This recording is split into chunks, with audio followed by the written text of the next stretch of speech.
Nabi bersabda gini, sesungguhnya aku pinginnya sholat itu lama. Aku ingin memperpanjang sholatku.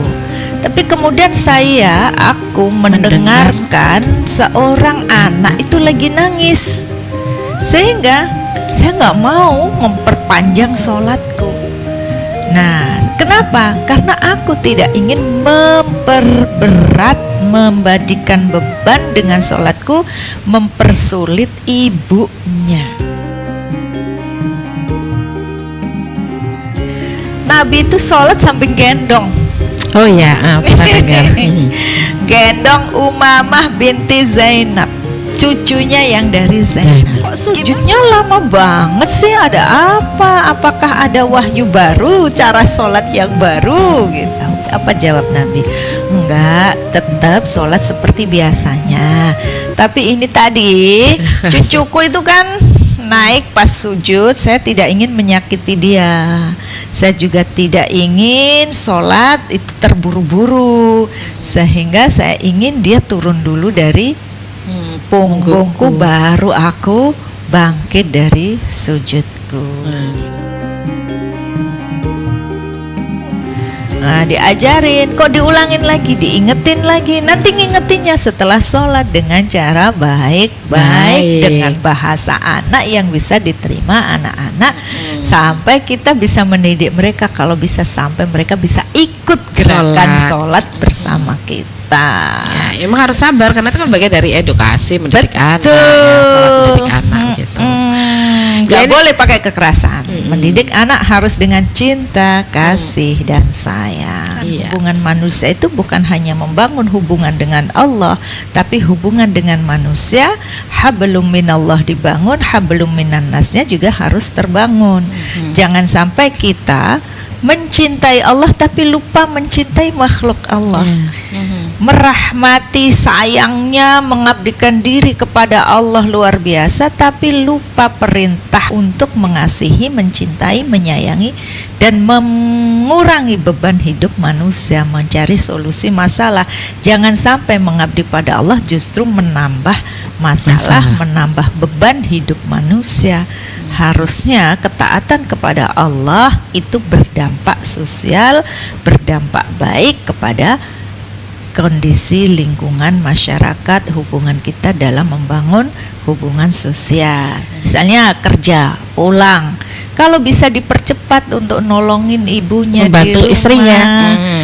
Kenapa harus berlama-lama di luar? Harus berlama-lama di luar? Assalamualaikum warahmatullahi wabarakatuh. Sahabat Marina, hidup itu bukan siapa yang terbaik, tetapi bagaimana kita selalu berbuat baik, terus memperbaiki diri ya.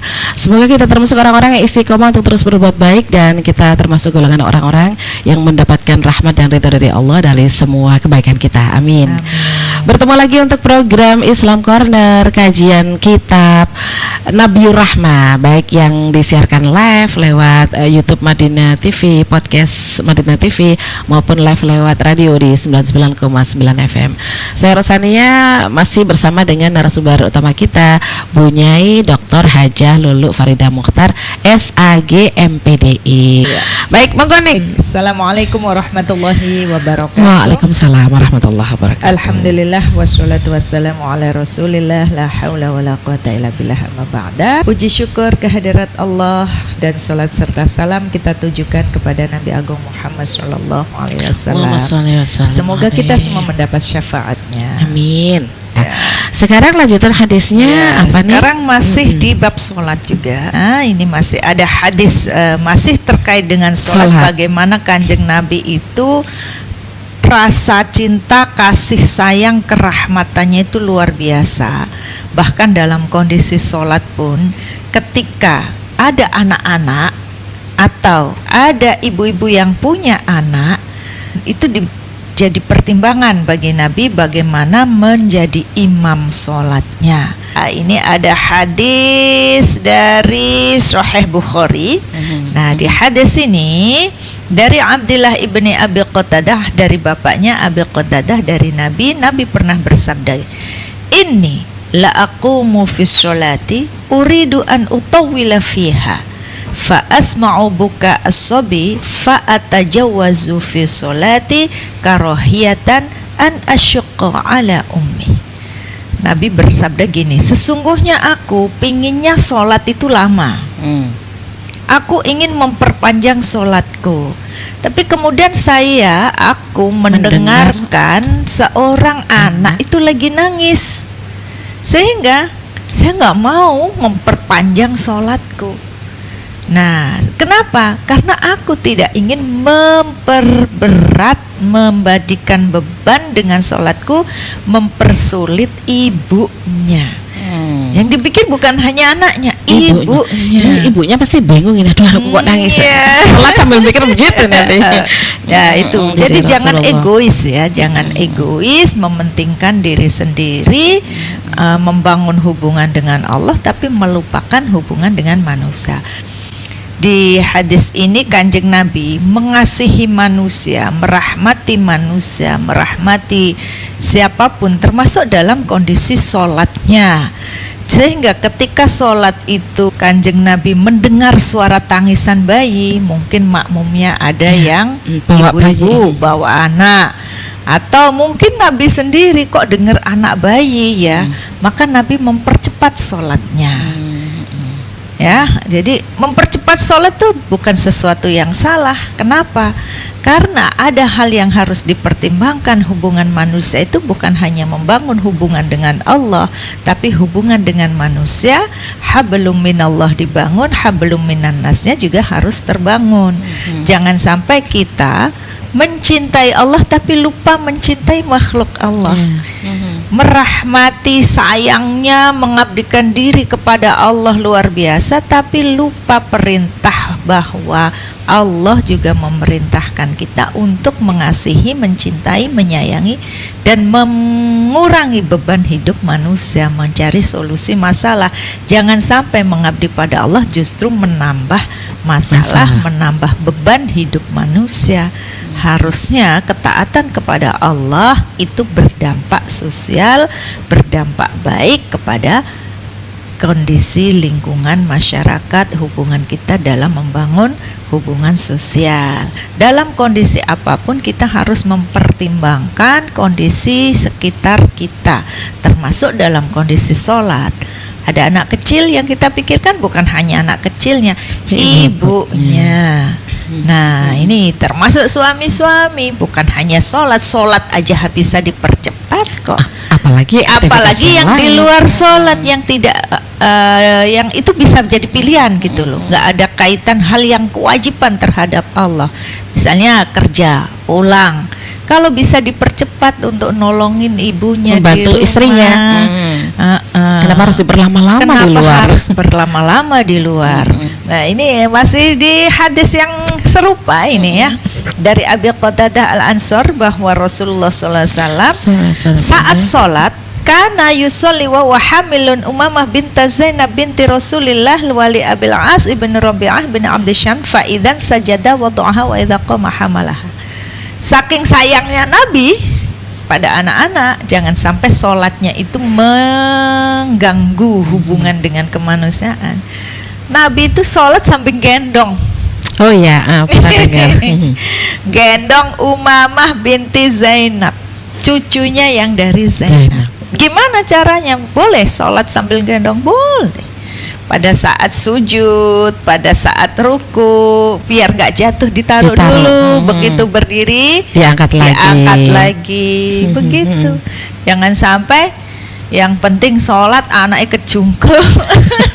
Kadang kan anak-anak ya, namanya juga anak-anak, dibelajarin sholat, kita tetap aja sholat. Jangan sampai punya anak kemudian malah meninggalkan sholat karena terganggu oleh anak-anak. Tetap aja sholat, jangan sampai ninggalin sholat. Gimana kalau diganggu anak-anak suka numpang kita, naik di punggung, pada saat sujud naik, ya pelan-pelan, jangan sampai kita merasa kita sholat kok, ya udah biarin, akhirnya jatuh si anak. Apalagi anaknya dicuetoli, tolong sholat kok diganggu.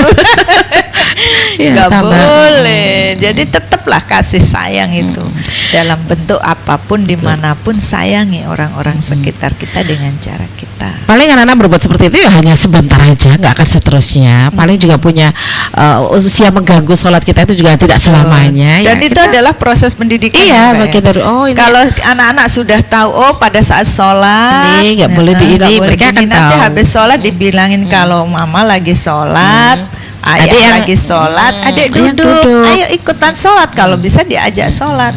Ya terus berproses, diingetin, lama-lama bisa, lama-lama ngerti. Nangis kayak apapun, sholat aja terus. Kalau memang waktunya sholat, tapi jangan lama-lama sholatnya, dipercepat ya, tetap jalanin sholat. Nanti setelah sholat, kalau mama lagi sholat jangan nangis, nanti akan terbiasa. Dia akan nangisnya mesti nungguin sholat.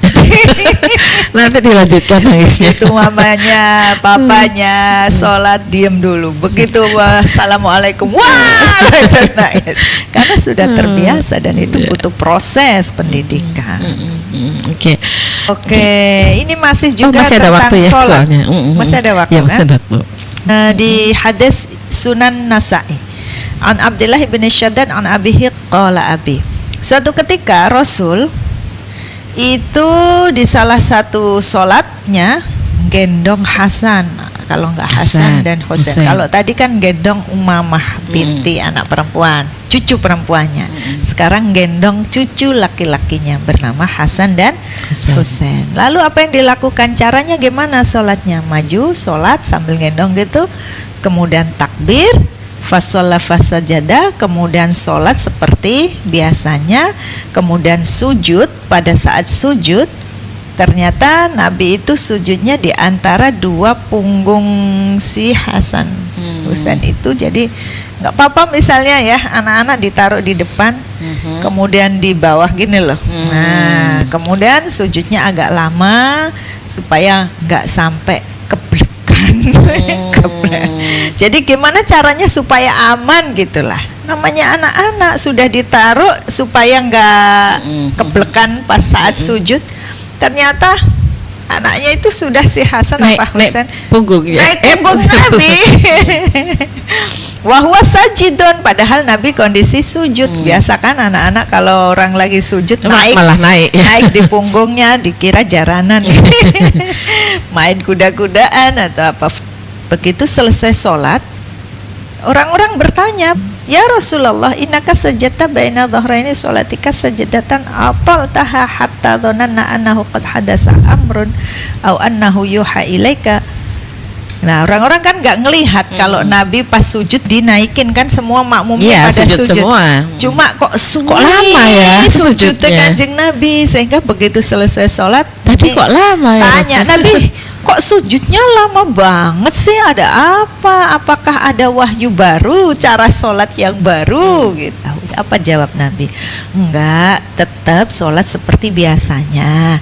Tapi ini tadi cucuku itu kan naik pas sujud, saya tidak ingin menyakiti dia.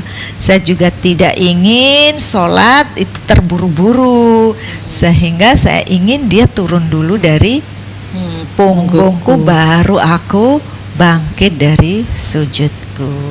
Masya Allah, luar biasanya.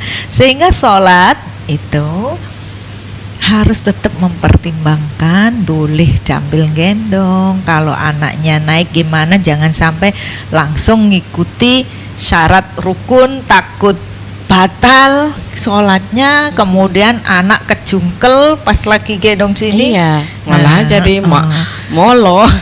Kadang kan pas lagi berdiri, misalnya di belakang ada kursi, anak naik gendong di sini, kita mau rukuin bisa jatuh kan. Makanya pelan-pelan sambil pegang. Ini boleh ya, Neng ya? Boleh, nggak apa-apa. Gimana caranya sehingga anak juga persediaan gerakannya supaya dia tidak sampai jatuh gitu.